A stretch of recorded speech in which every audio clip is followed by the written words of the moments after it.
11:45, and I want to use this occasion to welcome all of you again to our post-Easter Disability Awareness Forum and session. And I hope everyone had a terrific Easter last week and you're enjoying Eastertide. Good to have all of you here again, and we're going to continue with a session that I think has gone, the last 3 sessions has really gone very well in trying to understand what really disability is.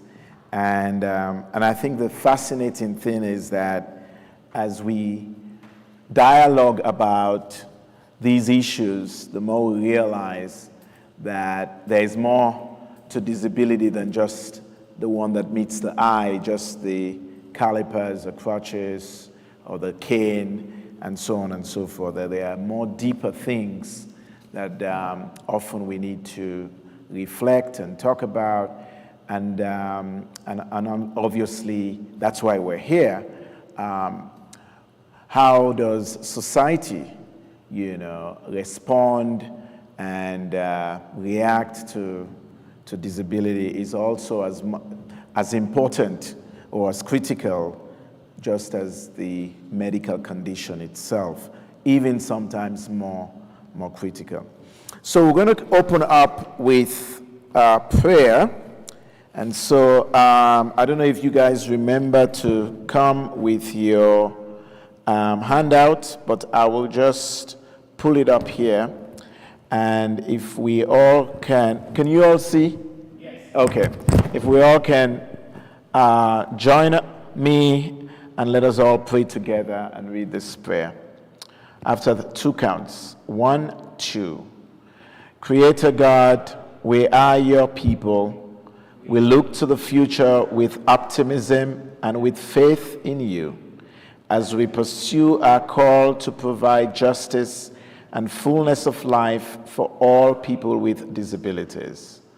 We pray that every man, woman, and child may develop their potential and meet you in themselves and in one another.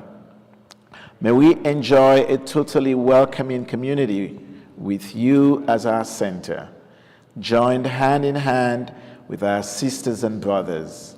We ask this in Jesus' name. Amen. All right.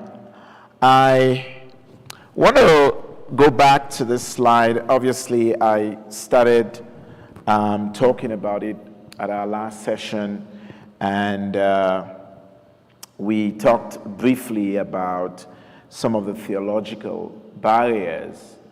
And one of the things that Father Keith mentioned is theology has to do with how we understand God, right? What we make up of God and all of that, and how all of that relates to the different religious practices, And often, just to remind you, in many churches, unfortunately, and this has been going on since prehistoric times, from almost the beginning of creation, there seemed to have been, quite a lot of theological problems when it comes to the way we've treated people with disabilities, right? And I think part of it is because of the lack of understanding, relating to disability, and also the way we've interpreted Scripture, right? And the exposure to biblical teaching about disability. Unfortunately, there is not a lot of exposure that people tend to have, because a lot of churches, we have noticed, don't even have a disability ministry, right? And I think that's an essential component of having a disability ministry where disabled people gather, to talk about their own challenges and problems in relation to the spiritual and in relation to theology, right? But I think the positive thing is that you're beginning to have lots of churches now that are looking into this, that are beginning to be more inclusive and being more understanding. And so we're thankful for that. But one important point I do want to say is that if as a church community we fail to address these issues, what we are essentially saying is that our disabled brothers and sisters don't matter, right? And it leaves kind of like a restlessness, because often we forget that the psychology and the emotion, that people have to deal with, a lot of disabled people have to deal with, sometimes is even more stronger and perhaps even more perplexing than actually the medical condition. So the theology and the spiritual aspect is very, very important. There is also another barrier to the church apart from theology. So theology will also, before I get into the body life issue, theology has to do with how the preacher approaches, the biblical interpretations of disabled people. So for example, one of the challenges that disabled people often have to deal with is in public, we get, we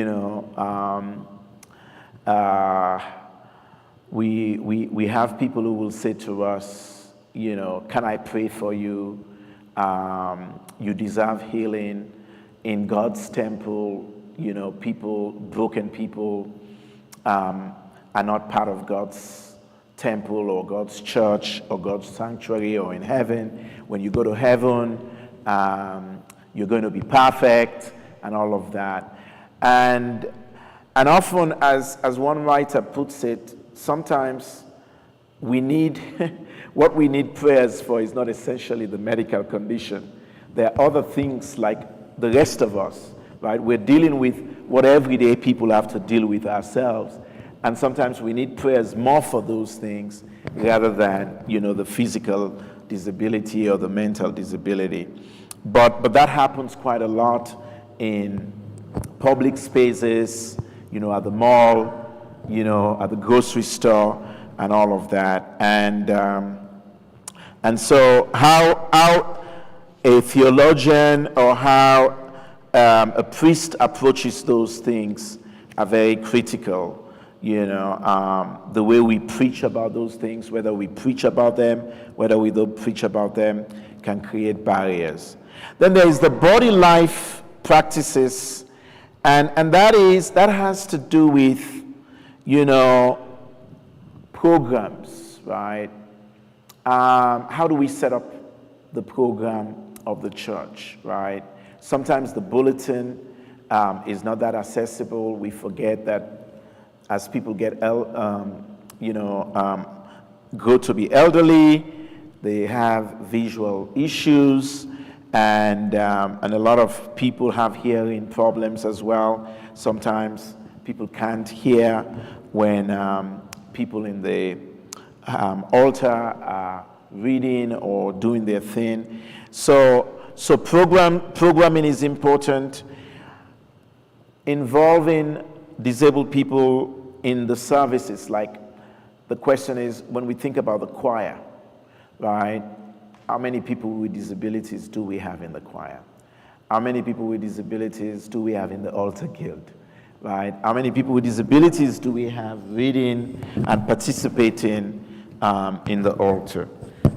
So we want to make sure those body life issues are all taken care of. Then leadership is also a barrier also sometimes. And that is, as a priest, you have to think about how accessible your church is, right? And how are you willing to be supportive, of people with disabilities in the church, and also addressing, these issues in the vestry, in all parts of church life. Then, of course, there's always the physical barriers that we have to think about. And communication involves so many things, right? How we communicate and relate to people with disabilities, but also how we communicate and talk about disability. If we see disability as a deficit model, right, and we are always focusing on the deficit, that can also create barriers as well. So I'll pause there, and ideally I would like us to think about is to think about St. Mark's, as a parish, and possibly in groups of two, think about what are sort of the fears, and struggles that St. Mark's is dealing with as a church, what might be causing some of those fears, right? And what sort of barriers do you think that still exists, that we can try to, work on and helping to solve and helping to diminish as much as possible and help St. Mark's to be more inclusive.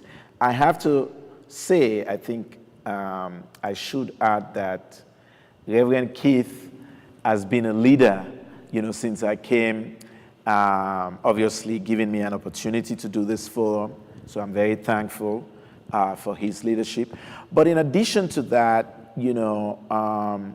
he's been open to discussing and allowing me to give thoughts and views about accessible issues. So we've walked around this campus talking about, signage, for example. One of the issues that we had to deal with, when you come in and we've got few disabled parking up in the front, but what if you come in on a day wherein those disabled parking are all taken and you don't even have an idea, where to go? Do we have enough signs up in the front that can direct people to go to the back?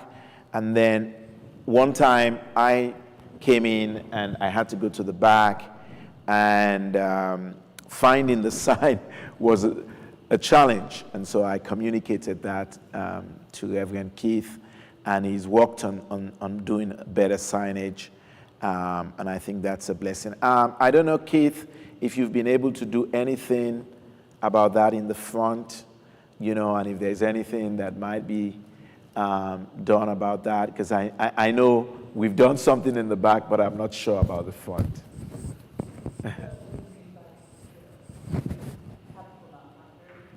Oh, no, we're just talking about in the event that people come up who need disabled parking, and it's all full, because it's only about, what, is it about 4 or 5? About 3 years, yeah. Yeah.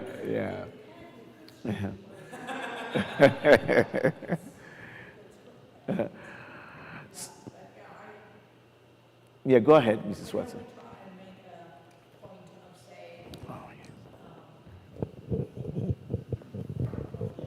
I know we try of making a point of saying to people, if you're able, park in the back. Some of us are lazy. That's all it is, really. There's a lot of people I know parking. I'm parking in the front now because I do have a bit of a knee problem. But, I could, if I'm with my husband, he won't let me park in the front, you see. So I think we do try and encourage people to park in the back. But there needs to be, I think we need more disabled places in the front. Yeah. Definitely. But slightly off track a little bit, I think we should let people know that even if they do have a problem walking or standing, they could still be a reader, because we have in the past had people sit in the pew or stand and read the prayers, in particular, the prayers of the people, or even one of the readings could be done from the pew. And I'm sure Keith would be agreeable to letting people do that. No, I think that's a wonderful idea. Or if people, because sometimes people with disabilities don't want to feel isolated. That's right. And if they want to come up with their walker and sit on their walker, if it has a seat there, I mean, that should be welcome as well. Those kinds of things. Or if we have, some kind of accessible seating right here in the front where people could do their reading, I think all of that is something to think about. Yeah. I think Sharon wanted to say something. I always think of that front area as all handicap, but you're right, there's only a few marked. Should we increase the number that are marked up there? I think we should do whatever we can. The challenge is to be... There's another mic, right?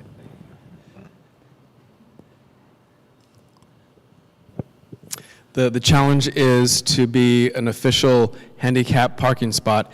They all kind of have to look the same, with the same amount of clearance for the doors, because that's part of the main thing. So it's I think we'll need to address it more fully when we have a whole revamp of the front, as we negotiate fire lanes and safety lanes. Yeah, we're just going to add two things. One, the front parking having been a member of the Building and Grounds that has been discussed a number of times. It's if you park on the angle like we're out there now, it will not meet the restrictions of the fire department. That's the obstacle we face there. The other thing is, speaking from the pews, now that we're live streaming, just like we found out now, they have to have a microphone, and we have to know in advance that that's where they're going to be. Yeah, that makes quite a lot of sense. Thank you, Bob, for that point. So, since we're so few, but I want to check in, do we want to meet in groups of two to kind of think about some of the, theological, body life, leadership, in terms of attitudes or physical or communication barriers that we have, and then talk to yourselves for maybe about 10 minutes, and then we will share and then talk about it a little bit later. I think that would be ideal if we do that, right? So if maybe Jim, you and Mr. Watson can work together, and Keith and Joel, and Sharon and Mrs. Watson. So just to remind you what you're talking about again, you're thinking about specifically St. Mark's, right? I want you to think about St. Mark's in all of its beauty and glory in terms of welcoming and disability, right? How welcoming is this church? And what are some of the leadership barriers or theological barriers or attitudes or physical barriers that continue to exist, and how what we can do to improve them? So on the one hand, if you can think about the barriers, and if you have something to write on, you list those, and then if you can offer some advice and ways in which we can improve on those, that will be terrific. Yeah.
Wow, that's actually nice. That makes sense.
In St. Anthony's, I have been there because my sister sometimes goes way high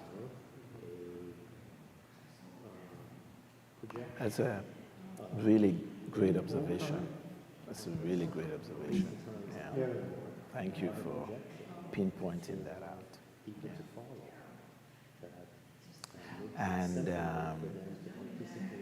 there are lots of people with mental and intellectual disabilities that, you know, regardless of how people see them or view them or, you know, don't see them, who do marvelous and amazing things. Yeah. Read the print in close vision like this and having large, you know, the daily prayer book. It's in the back.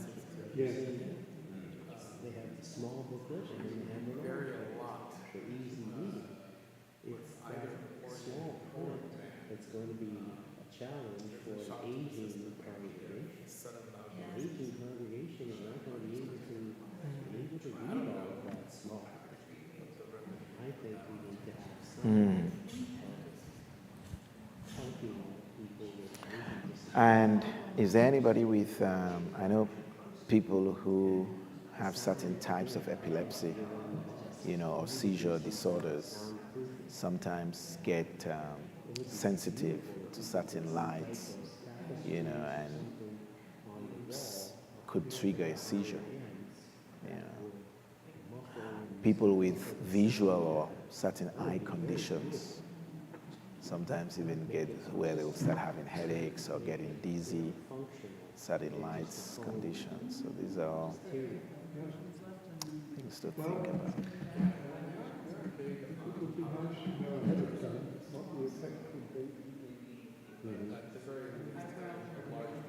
Yes, absolutely. Yeah.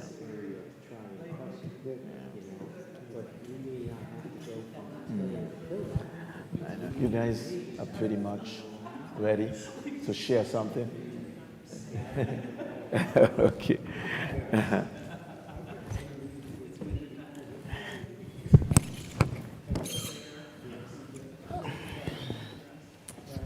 Well, thank you all. I mean, this has been wonderful.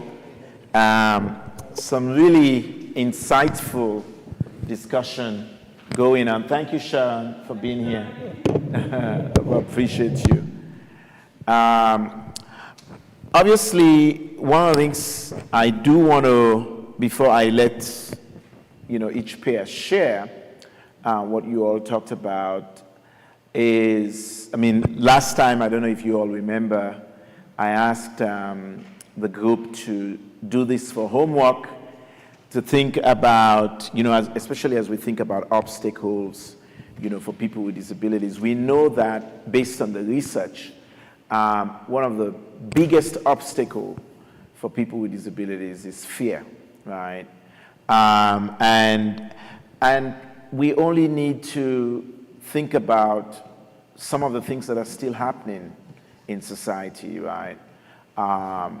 There is a website that disability scholars have created to kind of chronicle disabled people who get murdered by their relatives and spouses and friends on a daily basis. And it's very alarming, here in the United States and all over the world, the rate at which that continue to happen.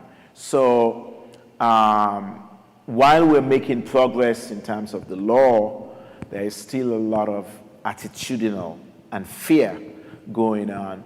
And often I think it has to do with the way society is structured, the way we've presented disability. And some of the fears, I'll just give you based on some of the research, some of the fears that people have. People will say, for example, there's fear of the unknown.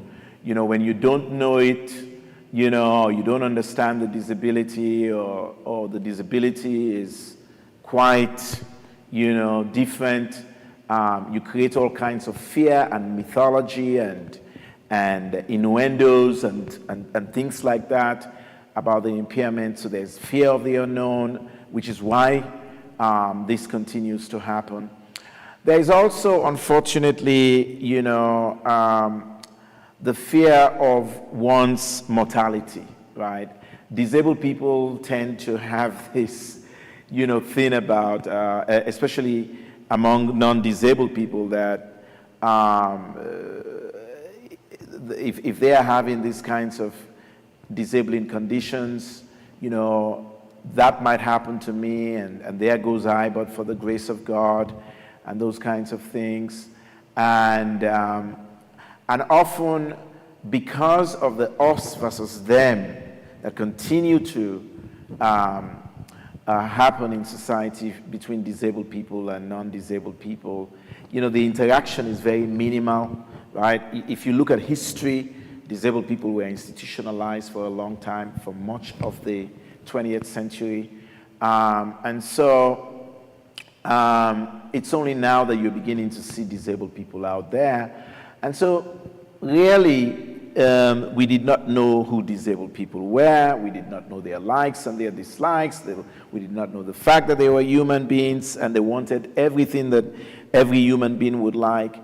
And so we created this fear, There is also control, unfortunately, and this is where I think the church and priests and people who work in the area of spirituality could do a lot. We human beings love control. So there is always this fear of losing one's control, right? People are afraid that, if they become disabled, I won't be able to do this anymore, I won't be able to do that. And that is, again, because we focus on lack, we focus often on the medical condition, and we don't try to see what are some of the other positive aspects that one can still accomplish or do in spite of one's impairment. So there's the focus of, there's a researcher that explains something in a very interesting way. He says that often when non-disabled people interact with disabled people, we tend to have this slave versus master, attitude. In other words, the non-disabled people tend to think, thank God I'm not like them, and then there's this sense of pity that overtakes and wanting to kind of be in charge of disabled people. And so you become the master. And then the disabled person is almost like the slave, where you put them on this dependent model, to be dependent. And that is because of, the way society is structured in terms of inaccessibility, in terms of not having the disabled person in mind, and all of that. And so if we can lessen that slave-master relationship, that all of that will dwindle. In other words, we work together, that we are all in this struggle together. And I think one way, of course, is recognizing that we are all going to be disabled at some point. It's just a matter of time, right? And if we can all see that disability is part of the human experience, it will make such a difference. But those are some of the fears, that we need to start thinking about how to, get rid of those and see disabled more as people who are human beings, right? Like everybody else. All right, so I'll stop there and then now have you all share what you all talked about in your pair. All right. Dr. Brown is going to pass the... Do you guys want to start, Jim? I don't mind standing. Yeah. So Chris and I spoke about two specific areas in St. Mark's that we think could improve disability. One is the audio, in particular, and the visual. From the audio perspective, here in the sacristy, there's a lot of echo. And being able to improve that, as Chris has mentioned, you could dampen the echo if there was a way to have some sound absorbency. I thought, again, this is pie in the sky, but having tapestries placed up on the wall, if there were tapestries of some sort that we could put on the walls on the upper wall area, on the soffits, that would really aid in dampening the echo that's in the sacristy. And that, I think, would improve our sound system. The second thing that we mentioned is, as our congregation is aging, their visual acuity is getting worse. And having some version of projection for reading would be very helpful. And having large print, that would make it easier, because our bulletin is difficult for some people to visualize. They are holding the bulletins out further away from their arm length to get good focus. So having some projection for readings would be very helpful too. That was our main points. Really, really critical things. I think Mr. Watson wants to say something. Thank you, Jim. We also spoke about some of our neighborhood churches who seem to do a better job than we do in attracting younger families. And we mentioned that during our Easter egg hunt, we had many young people who don't normally come to this parish church. But we need to lower the average age of our congregation. Critical point. And even as you're saying that, Mr. Watson, one thing that I often think about, how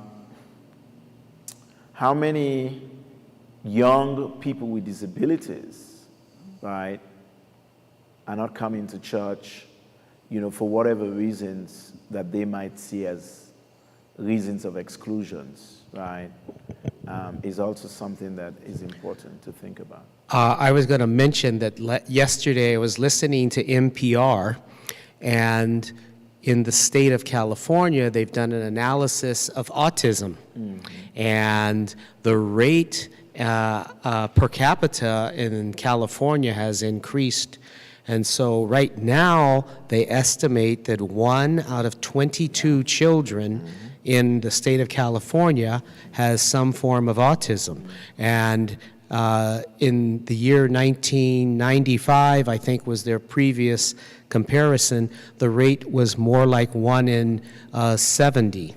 And so there's a higher incidence of autism being developed for unknown reasons in our state, but elsewhere nationally, it's increased everywhere. There are all kinds of, it's something that we've looked into, Jim, why the increase.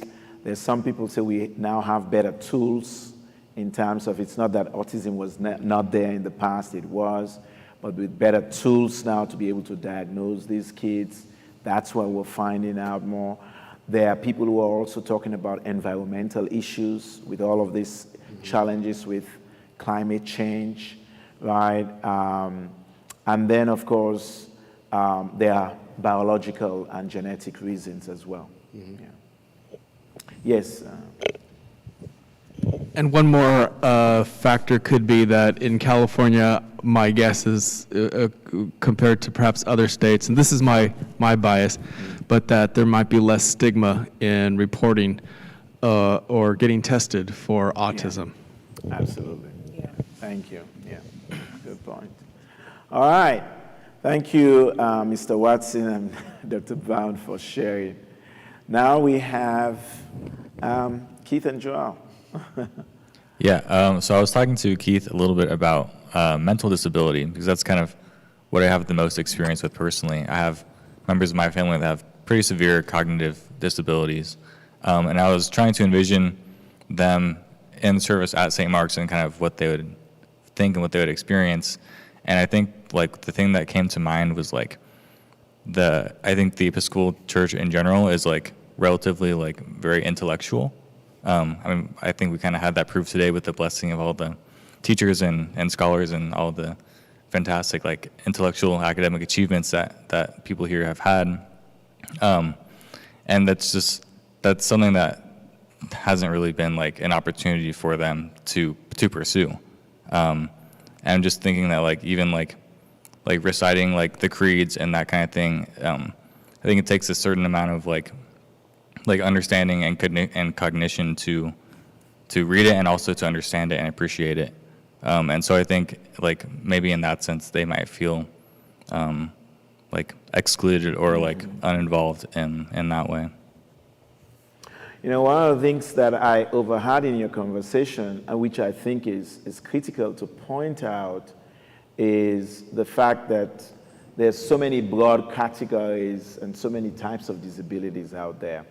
And often, sadly, when it comes to the stigmatization of people with mental disabilities, they're almost as invisible.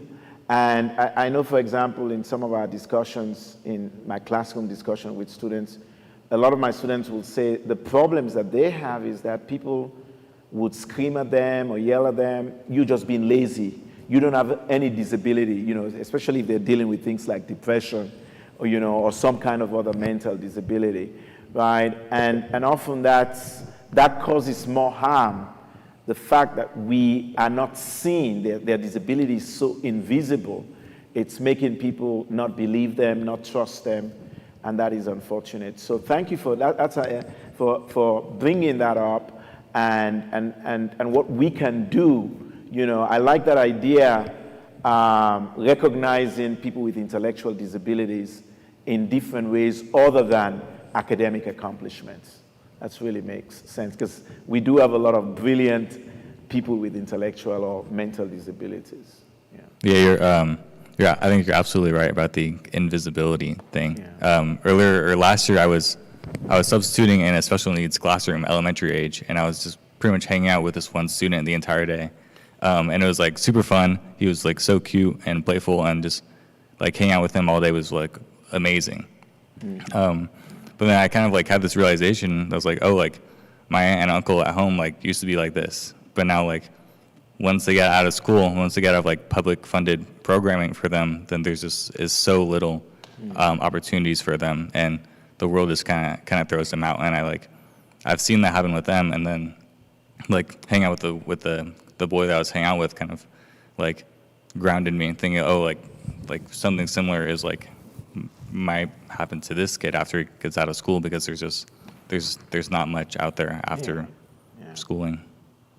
I live in Beaumont, and I had an opportunity one time to do a presentation for the school district, and I was just stupefied at the data, because one of the teachers shared data for a lot of these kids who graduate, from high school, and what happens to them post-high school.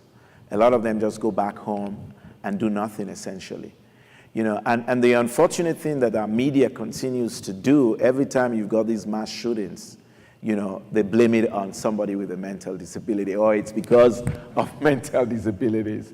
And sadly, when you look at the statistic, yes, we still have a lot to do in terms of trying to understand mental disabilities, but a lot of people with mental disabilities don't go blowing buildings down and killing people and hurting people. So we've got to do a better job in terms of the message we send, about people with mental disabilities. That reinforces the stigmatization. Mm-hmm. Absolutely. Keith, anything else on your end? Nope. Okay. All right, Mrs. Watson. Well, Sharon and I talk mainly about disabled people getting in and out of the church, simply because I know that they discussed at the Buildings and Grounds meeting about the doors. And I think it starts with the church, the ushers or greeters need to be educated in being more aware, because I notice they cluster around the table there, but they need to be by that door and watch for people coming in, particularly if we have additional services, memorial services, and usually we always have an usher standing there. And maybe those doors actually could open automatically. I don't know whether that's a good idea or not. It's fine in this weather, we can have them open. But in the winter when it's cold, it's not practical to have the doors wide open. But we do have to be more alert to people that do have some disability walking, or for any reason. Some only temporary, but some are more permanent. But it's just a big awareness. I suppose I notice more because I'm getting older, and in talking about being a fear of being disabled, my husband and I are determined that we're never going to park in a disabled parking lot. But who knows? One day we might have to, and or if we're on our own and there was nobody to help us, what would we, how would we handle the situation? So I think we need to be very much aware. And when people come on board to volunteer to do anything in the church, I think this is one of the most important things is please be aware of other people and let's look around. And the other thing, I noticed how many young people run down this side aisle. That can cause a bad accident, and we need to, there again, an older person might just step out in the aisle and that would be it. So anyway, that's my point. No, thank you. All very significant points you've made there. I want to address this issue, Mrs. Watson, that you talked about, not wanting to park on a disabled parking. Because I was also talking to Dean this morning, who I think is part of the vestry here as well, and he shared and told me that both his father and I think father-in-law, both of them had polio, and I think it was the father-in-law who, doesn't want to park in a disabled parking. Now, let me, I think part of that, I get where that comes from and trying to understand people's minds and people's thoughts there. But one of the things that people with disabilities, and particularly disability scholars,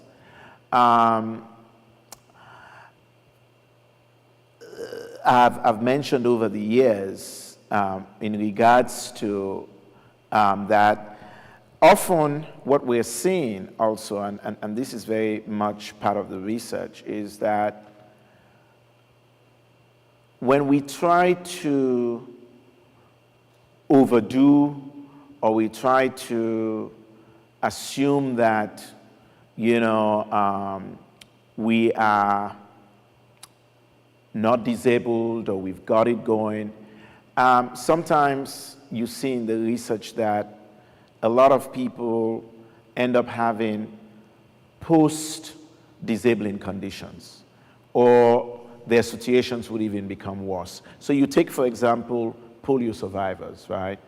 The refusal to either park in a disabled parking, or the refusal to accept that you're disabled and when you need support and assistance, or if you need to use a cane or a walker. We've seen quite a number of people who had polio who refuse to use canes or use braces when they need support. And as they aged, what we're finding out is that many of them, their polio situation got worse, or they were the ones having much more excessive challenges of post-polio syndrome and all of that. So we often caution people and say, it's nice to want to have this, feisty attitude about life, but you also need to take care of yourself, right? You also need to recognize that overdoing it can cause even more symptoms and more challenges. Then on the other hand, the disabled people will say, well, if we all refuse to take pride in our disability, right, or to let them see us, what sort of message are we sending, to the people out there in the world that, we are hopeless, we're useless, we're not good enough, and all of that, and that disability is a bad word, or disability is indeed this misnomer, or to be disabled means, you're not worthy. And so taking pride in that word, the word disabled, or identifying, seeing disability as an identity is now the way forward, because again, it relates to this fact that, when we try to get rid of disability, we are essentially pinpointing the fact that disability is unworthy. And so we need to do a better job to let people understand that, after all, disability is part of the human process, right? And it's, if we all live long enough, we're all likely going to be disabled at some point. So taking pride in it is very critical. So I wanted to mention that because I'm seeing more and more of that feisty attitude, and I think it has again to do with the fear, it has again to do with all of the social stigma around disability. But if we all collectively begin to change our ideas about disability and not be afraid of it, I think it will.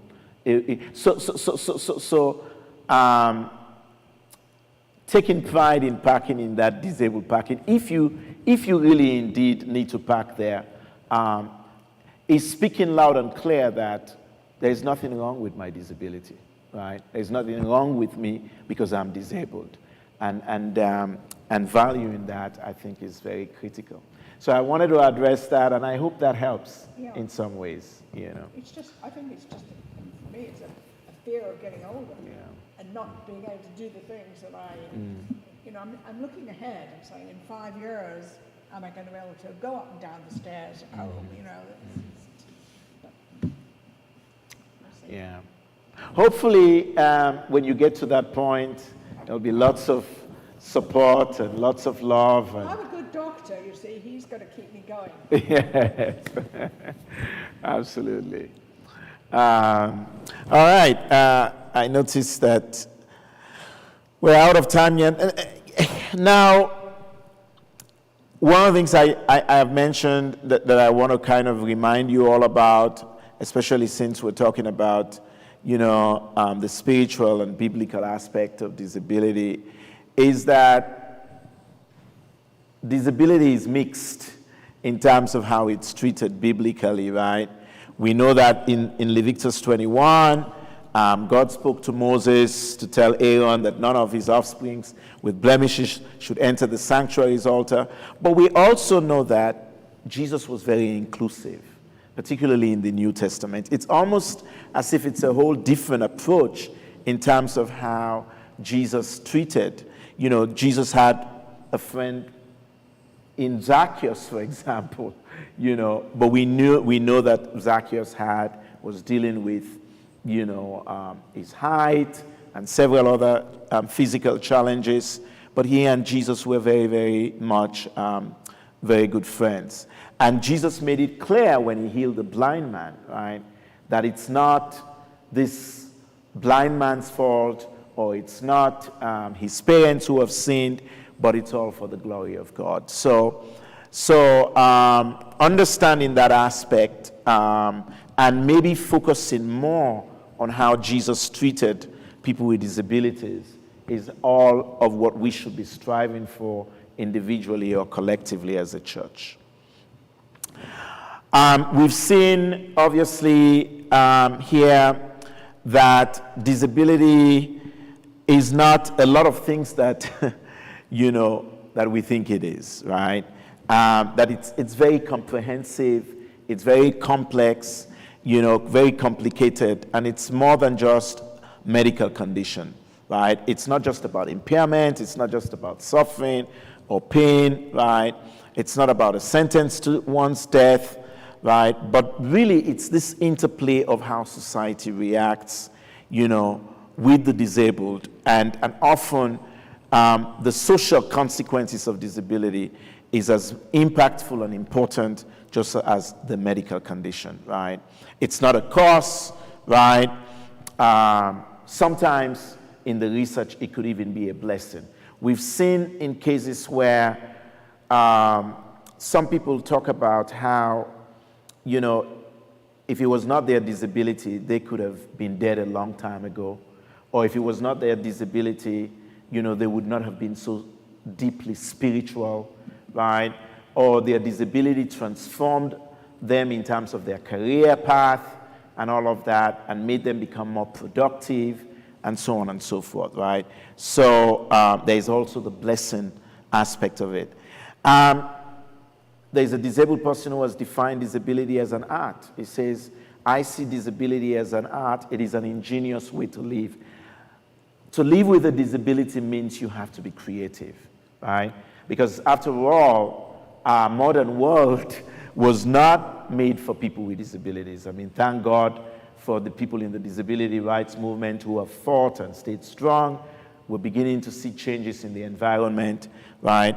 But if you have any form of disability, you've got to be creative, right? And of course, we've talked about the fact that it's a human experience. Let's be aware of ableism, right? How we relate and how we treat and what we do, that we are ableists if we don't see people with disabilities as human, right? And we're only focusing on their physical, mental, and we think they cannot perform, or we're only fixated on, you know, the deficits, right? We are being ableists when we do that, right? Obviously, there is the moral, medical, and social model of disability. The moral model, which says that, disability is a sin. The medical model, disabled people needs to be cured. And then the social model, which essentially is saying, right, it's society that has contributed to these people's disabling conditions. The architectural barriers, the attitudinal barriers, the economic barriers, right? The support services that are often lacking. This all makes the disability worse, right? And then I want to talk a little bit about this idea of normal or abnormal.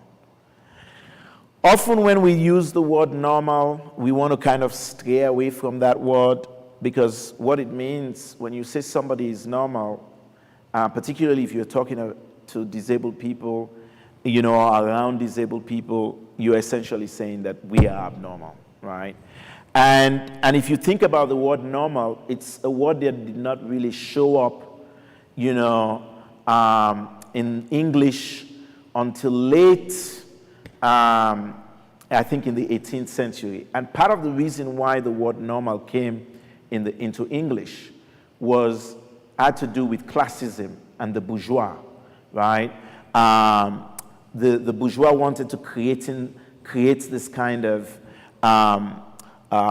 class that we are better, and those people, who have disabilities have issues. But if you really think about the word normal, it is a myth, right?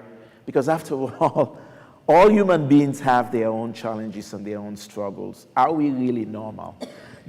Because normal in statistics really has to do with, if you think about it in terms of height or weight, the average, right? And we know that human beings fall, in different pendulums. No two people are average, right? Here are some words that we have to be very careful of, right? The word cripple, for example, I know we like to throw that word around there, but it has really historical embargoes. There are people who are with physical disabilities who will tell you that some of them have been spat on, some of them have been ridiculed and made fun of with that word cripple. It's seen as less than. When you describe somebody who is disabled as a vegetable, think of that. One thing that we're knowing, especially if we think about spirituality and disability, that even if somebody has a profound disability where they can only move one finger, right? They're essentially still not a vegetable, because there's a lot of spiritual things going on. That person can make eye contact. That person is deeply still a human being. And essentially when we say somebody is vegetable, they're useless and worthless and they should die. But be very careful with that word. The word dumb, right? As we know, a lot of kids are still using it in schools to tease and put people down. Or the word retarded is an old word that should be taken out of the dictionary. Deformed. All of those words, physically challenged, means that you're only focusing on somebody's physical issue and you're not looking at other aspects of them, or the euphemism in special people, and you think about how people use that to play down and use and abuse people with disabilities. So these are all things that we have to be mindful. What we often say is ask people what they want to be called, right? If somebody wants to be called crippled, then that's fine. If somebody wants to be called a person with a disability, that's fine. But often use a first-person language, right? See the person first rather than the disability. And here are some things that we've obviously talked about: accessibility issues, unwelcoming environments, labeling of persons with disabilities, lacking a disability ministry, modification service sheets, church bulletins, newsletters, forms of communication, right? How is Sunday school structured, right? We notice that even sometimes in Sunday schools, in some churches, they play this game that's played in schools where disabled kids are put in one place and then non-disabled kids are played. That's something that should be avoided. All kids need to come together, you know, and be in one room as much as possible and be taught. I mean, if support is needed and assistance is needed and training is needed to support kids with special needs, then of course we do that, right? Mrs. Watson just talked about training, the importance of training people in some of these things is also very, and just the ingrained prejudice and negative attitudes that continue to exist. And that is why what we're doing, I think, is so essential. I wish more people would have been here, right? Priests, leaders, and staff in services would help. You know, if once ever so often, if we could do in-services around disability, I think that would be great. Setting high expectations in terms of how we treat and deal with disabled people is very important. Creating a disability culture so that this is Autism Awareness Month, for example. What is the church going to do about it, right? Do we celebrate disability pride within churches? Do we have time when we have, you know, a special party or event going on, you know, where we value and just like what Reverend Keith is going to be doing next week, calling on people with special devices to come up is all going to be important, right? And having a policy that addresses disability from a healthy approach, but not from a deficit model, right? And using disabled role models as often as we can makes a difference as well. Acknowledging the dignity and worth of all human beings, right? Not making assumptions, inclusive liturgy, starting a disability ministry, and employing universal design. And those of you who might know what universal design, it's kind of like what Jim was talking about. These are special things that we now use in education, recognizing that we all learn differently and making sure that it's not just a one-way approach where you come in and you're standing to lecture continuously, but you use group works, you have people use different approaches when they are doing presentations. It doesn't all have to be coming up. If somebody doesn't want to do a PowerPoint, they're open to doing a recording. Maybe they feel, there are some people who are chronically shy and they don't like standing in front of people. But can they record their thing and then play the recording? These are all kinds of examples of universal design that we're using, and how can we do that in the church? All right, I think that's about it. And then these are some statistics. You know, Jim just mentioned some important statistics right there. But as you can see, one of the things I often say when we look at these statistics is disabled people are us, right? If you were to think about how many people have ADHD, how many people are dealing with chronic diabetes, how many people have anxiety disorder, how many people have polio, if you go on and on and on, you recognize that we're all in this together, right? We all have something that we're struggling with and we're dealing with. And so when we like to make this us versus them, what we're essentially, we're downplaying ourselves. Because disabled people are us, right? They are brothers, our sisters, our wives, our uncles, our aunties, our children, and so on and so forth.